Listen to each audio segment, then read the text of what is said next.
Hi guys, how are you? So we are going to talk about this lunar eclipse in Cancer, and we're going to go over some astrology. Um, I was, I'm not sure if I'm going to do individual signs or not, because this is really going to affect you where Capricorn and Cancer lie in your chart. So it is very imperative to get a correct reading that you know your birth chart. So you need to know what your first house is in your birth chart, and that will tell you where Capricorn and where Cancer lies.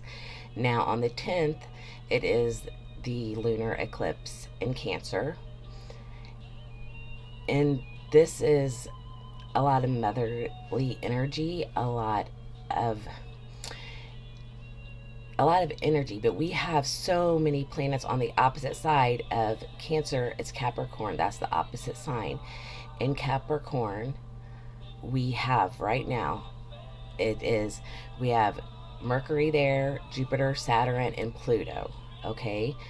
On the 11th, Uranus is going to go direct in Taurus, which is a major deal too. So, to really be able to grasp these energies and what this is going to do for you, knowing your birth chart is the only way to really understand what all this is going to do for you. On the 12th, Pluto and Saturn are going to be conjuncted. You know, Pluto is death and transformation, and Saturn is father time. It is responsibility, your duty. It rules Capricorn. It's at home there. But Pluto is going to be conjunct that directly, which is going to mean that it's going to want us to have done the work and put the work in for death and transformation, for things to change in our life. And if you have not been doing that, it's going to do that for you. And it's always a lot easier for you to make the changes than the changes to be made for you at the time. So on the 10th, we have the lunar eclipse. On the 11th, we have Uranus going direct in Taurus. And on the 12th, we have Pluto and Saturn conjunction. So those the energies coming in are majorly powerful. So I thought about doing individual signs, and from what I have got so far, none of us are safe unless you've been doing the work for the last 2 years, and especially the last year doing the work and putting in the work. It's going to do it for you, and things are going to be eclipsed out of your life, whether you like it or not. Um, and then I thought just doing the rising signs alone, because then I could tell you where Capricorn and Cancer is in your charts. But I'm not sure how many of you know your charts. That's why I really stress getting to know your own birth chart. And if you need help with that, you can always email me at stacypitcher@gmail.com. You can leave a message down below. I can go over that basic information of your birth chart with you, and I'd be more than happy to do that. We will lay some cards out and see what the energy will kind of bring in for each sign, but I would not go. That's going to be really hard to pinpoint, even with sun, moon, and rising, because it's not really going to matter in those placements. It's going to matter where these energies fall in your chart, like I said. So let me give you an example. As you may know or not know, I am an Aquarius sun, a Leo moon, and I'm a Scorpio rising. I am a Scorpio intercepted, so I have Scorpio in my first house and in my second house, and I have Taurus in my seventh house and in my eighth house, and I do not have Gemini or Sagittarius in my chart. It's called an interception, and your interceptions usually knock off of your chart once you hit 30. You start feeling those energies a little bit more. Um, but I had an interception in my chart, so I'm double Scorpio in my first and second, and double Taurus in my seventh and eighth house. So that makes my Capricorn house my third house of communication. So the way that I communicate with others, the way that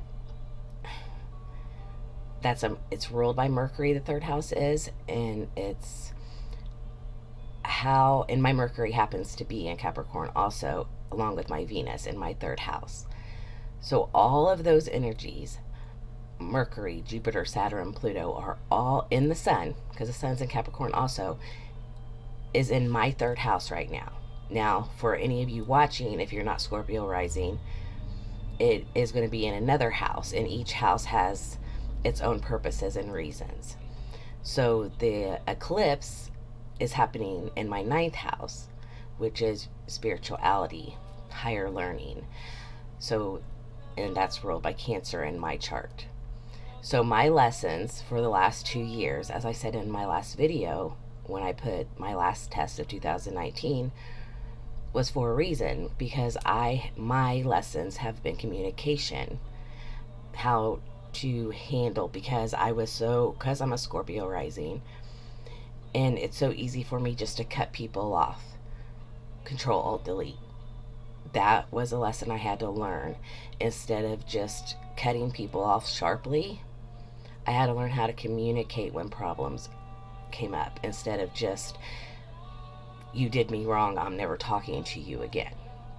And I've had to learn this lesson over and over in the last few years. So I have worked on that. So these energies are still going to affect me, but because I've done the work myself, it's not going to affect me as much as someone who has not done any work on themselves. I'm sure I still have stuff to learn. Christmas was not it was my final test of 2019, but I'm sure I still have more to learn. I'm still very quick to harsh communication when I get hurt. That's that Scorpio rising stinger. That is my communication skills, whether that is verbally speaking or not speaking at all. So what I would like for all you to do is find out where Capricorn and Cancer is in your birth chart. You need the time of birth to the as close as you can get it. If you have to ask your mother or find out where you were born, just all your birth information, put it in Cafe Astrology. It will pop up. It will tell you where each planet is, who is ruling each house, and you'll be able to find this out. And like I said, if you need help with it, let me know. I will help. I have no problem doing that. So with all this energy, guys, it's going to be rough on a lot of signs. On all of us are going to go through some kind, with Pluto and Saturn being conjuncted. Have you done the work? Have you done what you've needed to do? Have you just lived in your head and not done it at all? Have you died to ego? Have you died to the things that need to be eclipsed out of your life? Have you had the dark night of the soul? Have you had that tower moment? Have you come back stronger than before? This is what you're going to learn. And if you have not, if you have just been sitting in your head and you have not done any work toward bettering yourself, and wherever Capricorn and Cancer is in your chart, if you have not done that work, it's going to cause tower moments to come in to give you not a choice but to do that work. And that's how these energies are going to work. Kind of look at what the world's going through right now. You got Pluto and Saturn conjuncted, which is Mars. You know, Mars is in Sagittarius right now. But Saturn, get the work done. Get what needs to be done. Be diligent about it. Duty, responsibility, which Saturn rules Capricorn and is the co-ruler of Aquarius. So have you done the work that you needed to do? And you have Pluto going to give you the death and rebirth, the transformation of self or the situation, depending on what house that is. So it's going, and the world is going through that now. We're being broken down to be built back up. And that's what these energies ultimately are trying to do. Saturn, karma.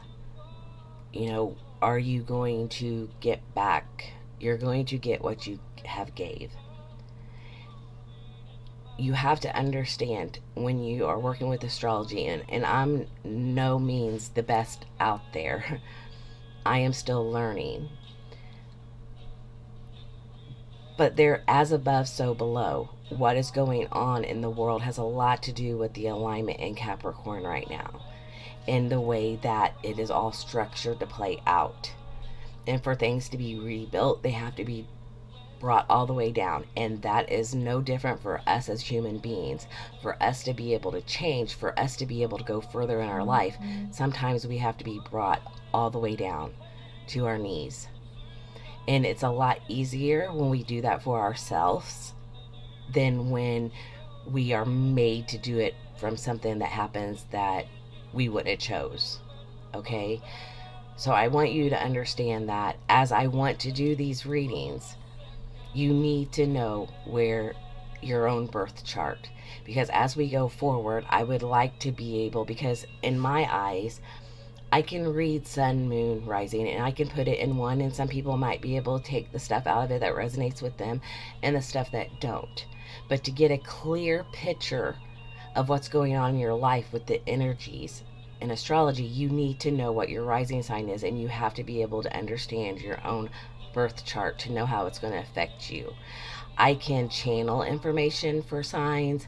I can give the best analysis that I can get, but if I can look at your birth chart and I can read where the transits are in your chart right now, I get a better chance of giving you the best information that fits your life, if that makes sense.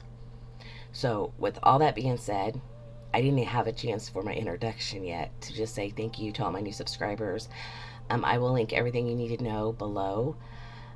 And I'm going to pull some cards on overall energy for all signs and see what we get. And maybe before the 10th, 11th, 12th, I will be guided to do some either rising or sticking with the sun, moon, and rising signs and getting them out that way. But right now, I'm really being led to let you know that you need to take personal responsibility. And if you are interested, and if you're watching me, you're obviously interested in what all this means.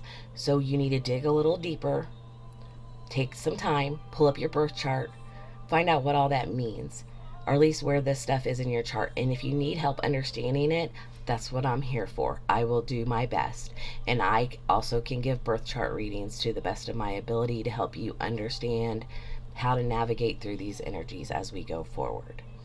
So, with that being said, let's pull a collective overall energy for this lunar eclipse in Cancer. You know what is Cancer? Cancer is emotional. Cancer is a water sign. You know, it changes, and the moon changes its cycles. You know, Cancer is ruled by the moon, so it's up and down. It's emotional. So we're going to see what these energies, what I can get from the cards and from channeling, other than what I already said about these energies and what I feel is really going to go on for a lot of us. This is not going to get easy. The time right now, whether we're talking about the governmental system, any system, is being broken down for a reason. People aren't able to understand why things are happening in their life the way that they are. And it's because with these energies that are coming in, we have to do the work for ourselves. No one else can do it for us.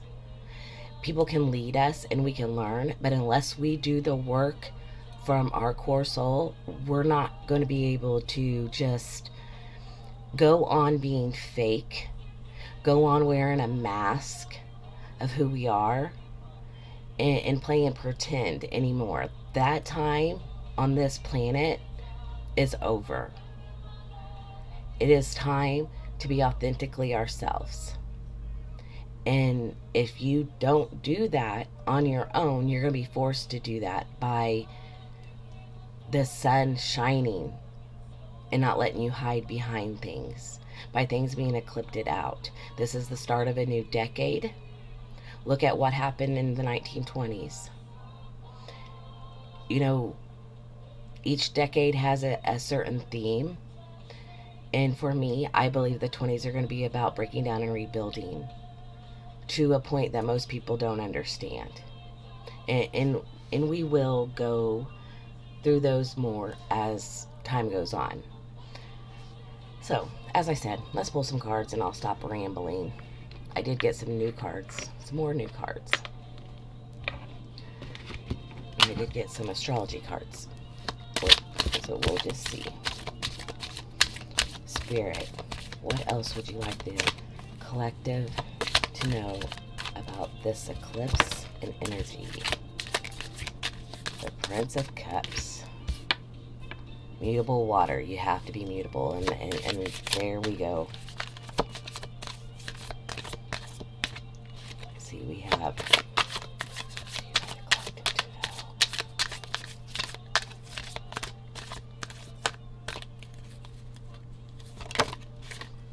You have to be mutable. Uranus, the Fool. Like I said, Uranus is going direct on the 12th. Uranus is intelligence, is the scientist, it's the weirdo. You know, people think Aquarius people are weird or whatever. It's, we're out there because we're connected so closely to the outer planet, and you have to play the fool sometimes, and sometimes that takes us back to 0 point, whether that feels good or not. So it's saying be mutable with your emotions. Take this energy as it comes. Don't let it break you. Let it make you stronger. Uranus, play the fool. Maybe you don't know everything you think you know, or maybe you know more than you think you know. Get to know you. It's going direct, like I said, on the 11th in Taurus. So then again, you got to find where Taurus is. For me, that's in my 7th house of relationships, and in my 8th house of the other of death and transformation. Spirit, anything else you want? What else do you want the collective to know about these energies coming in, Spirit? What else can you tell us? There we go. Have a message for the coming through. We got Pluto and we have Lyra. Judgment of others, judgment of self. When you are transmuting and you are going through a death and rebirth, no matter what that is, if that is your friends, if that is your family, if that is a job, if that is a personal thing inside your soul, we have a tendency to judge others when we don't know the situation, and we're very capable of judging ourselves more than anything else. So try to be a little careful with that. I mean, these cards are even coming out with what is going on astrologically. You can't make this shit up, as my best friend would say. Lyra, I'm getting a message